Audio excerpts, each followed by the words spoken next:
back to Googie's Kitchen, and if you are new here then hello and welcome. My name's Alexis and today I want to share with you how to make my delicious chocolate, banana and date cake. As I just mentioned, today I want to share with you how to make my delicious chocolate, banana and date cake. Now this recipe is really easy to do and it uses very simple ingredients as well. I love bananas and I love making them into cakes. I don't often eat sweet treats, but this week I fancied some sweet treats. So I thought I'd make a banana bread again today. My previous video was a banana bread as well, so I will link that in the description box below for you. But yes, as I said, I fancied another sweet treat today and I thought I'd make this one. And while I was making it, I thought I'd share the recipe with you. So here is how to make my delicious chocolate, banana and date cake. First thing I'm going to do is preheat my oven to 200 degrees. So I'm going to pre-line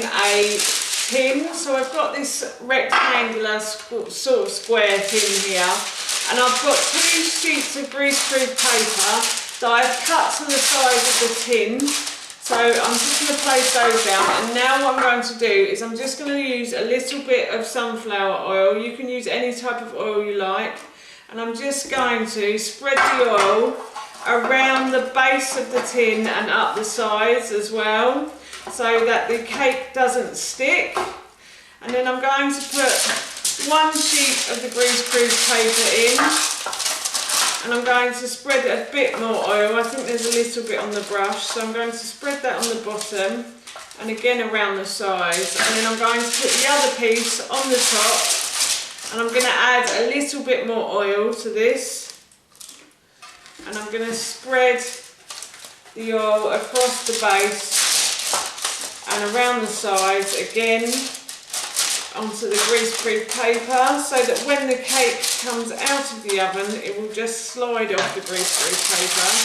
And that is my cake tin ready to go. Now that I've pre-lined my baking tray and the oven is preheating, what I'm going to do is I'm going to add some flour to a mixing bowl, and in here I have about 250 grams of ground oats. So I weighed out 250 grams of oats and then I ground them up in my blender. I do this because I have an allergy to gluten, so I find that I can digest oats easier than I can ordinary flour. So that's why I'm using ground oats. But you could use spelt flour in this, or you could use wholemeal flour, or you could use flour, just plain flour if you wanted to as well. And then in this bowl here I have about 50 grams of raw cacao powder. You can use cocoa powder as well. So I'm just going to put this into the bowl as well. And then I'm going to add some ground cinnamon to this as well. So I'm going to add a teaspoon of ground cinnamon. And I was supposed to add vanilla powder, but I haven't got any vanilla powder. And I haven't actually got any vanilla extract either, so I'm a bit upset about that. But the ground cinnamon I'm sure will still make it taste as sweet. And then I'm going to add 2 teaspoons of baking powder to the mix. And then I'm also going to add 1 teaspoon of bicarbonate of soda as well. And all of these will hopefully help it to rise. As you're using like a plain flour, you're not using self-raising flour, it should, these sorts of, those ingredients I've just put in, the baking powder and the bicarbonate of soda, should help it to rise. So now what I'm going to do is I'm just going to mix all of these ingredients together, like so. Oh, I can smell the chocolate already, it smells lovely. So yes, I'm just mixing these. And I'm going to set this aside, and now I'm going to deal with my wet ingredients. But before I deal with my wet ingredients, I always forget this. I'm going to add in a pinch of salt. I should just call myself the forgetful chef, really. Anyway, yes, I'm going to add in a pinch of salt, and I'm going to mix all of this together now as well. Now I'm going to cream my butter and my sugar together. So I'm going to put 150 grams of ghee into the bowl. If you can't have butter, then you can always use coconut oil instead, or another substitute like vegan butter as well. And then I'm going to also add 150 grams of sugar to that as well. And as I said, I'm going to cream these ingredients together now. Creamed my butter and my sugar together, and I'm going to add my egg now. And I think I'm also going to add my banana as well at this point. My bananas aren't very ripe, as you can see. Unfortunately, I forgot to save a few for the banana bread. I do love bananas, and I do normally have one every day, so trying to save one for a banana bread is quite difficult with me around. But I thought I'd use these anyway, and I'm sure it'll still taste delicious with these in. So I'm just going to break the bananas up with my hands. So I'm just peeling them, and then I'm breaking them up like so, and then I'm going to whisk all of these ingredients together now.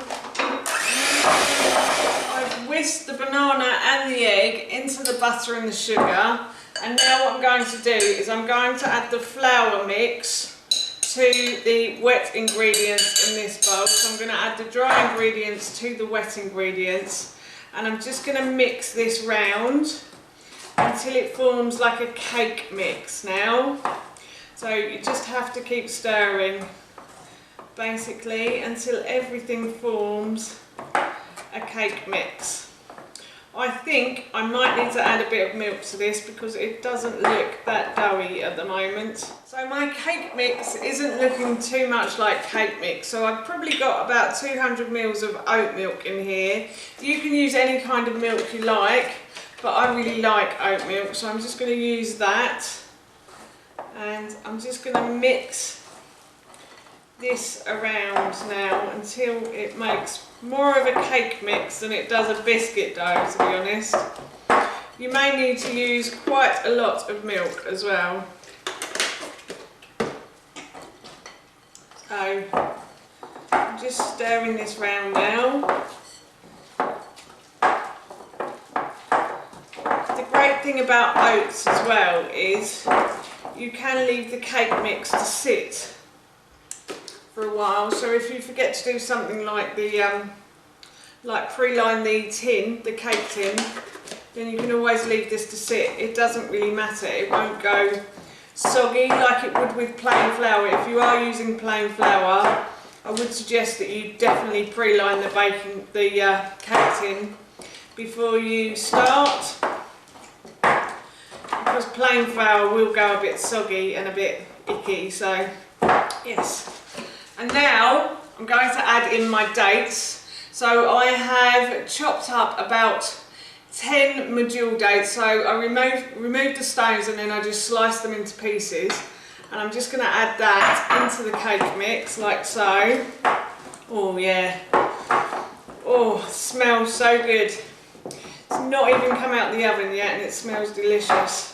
So yes, I'm just mixing in the pieces of date into the cake dough, and it is quite a stiff cake dough with oats. It may be different with spelt flour or with plain flour, but it's definitely a very thick dough. So now I'm going to put this into the cake tin. I've got my pre-lined cake tin here, and what I'm going to do is I'm going to, if I can, put all of the cake mix into the baking tray, into the cake tin, and then I'm going to put this, oh god, it's going everywhere, into the oven for about 25 to 30 minutes, or until it goes a really golden brown colour on top. But yes,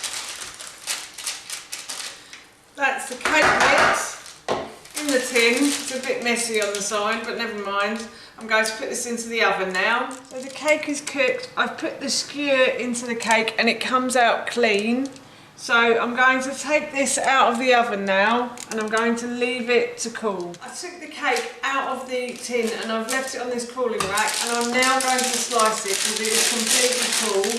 It smells delicious, by the way. I have to say, my husband just came down from his office and he was like, "Oh, that smells really nice." And it does. It smells lovely. If only we had smell-o-vision on YouTube as well. And now what I'm going to do is I'm just going to slice this cake in half and then in quarters, and then I'm going to do it into little bits. But basically, that is my cake done, and I'm really looking forward to trying a piece of this. Oh, it's lovely and moist as well, I have to say. So, that is my cake done.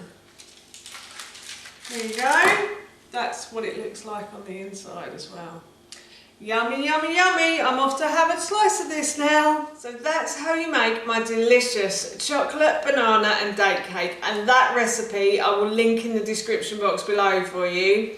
As I mentioned earlier, I'm off to enjoy this slice now. So that's it from me. Thank you so much for watching.